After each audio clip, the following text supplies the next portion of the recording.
In this video, we will be attaching the forearm support or forearm trough to the Elevating Multilink arm. This video is appropriate after attaching the Elevating Multilink arm to either the tabletop, wheelchair, or evaluation stand. Please see previous videos for guidance if needed. Next, we're going to attach the forearm trough. My offset swivel will come separated. I can attach them by holding this pin and pressing it into one of the holes on there. Now, I can attach this with the pole going up or the pole going down through this proximal end brass hole. In order to do that, I'm going to need to take this attachment off using my handy dandy 5/32 wrench. I'm going to loosen that screw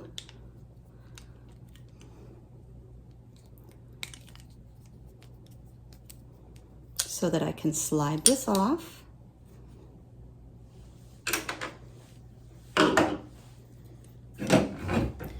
Now I can slide it up through the proximal end and place this one back on. Now again, I can go in from the top,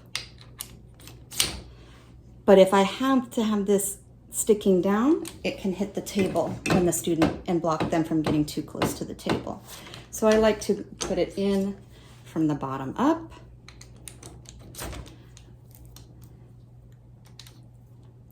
I'll put on my attachment there.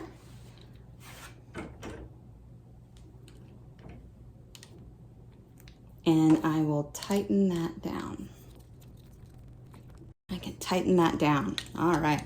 You'll notice this also has a pin to block movement. If I need to, I can readjust my support here.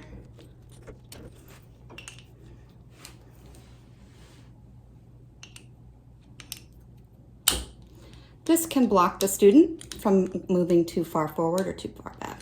Let's take a look at what that looks like with the forearm trough attached.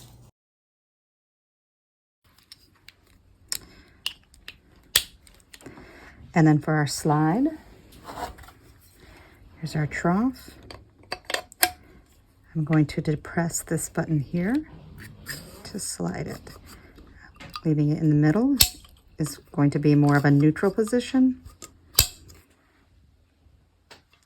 And then again, if our swivel is on the right, it's for a right support. If the swivel is on the left, it's for a left arm support.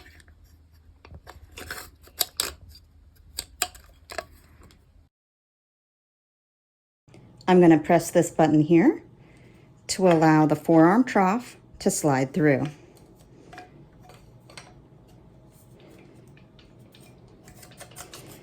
When I let go of the button and adjust until it clicks. Join us for our next video where we will be attaching the rubber bands to the Elevating Multilink, providing the lift for the student's arm. Thanks for watching. Check out the next video in the series for our next steps.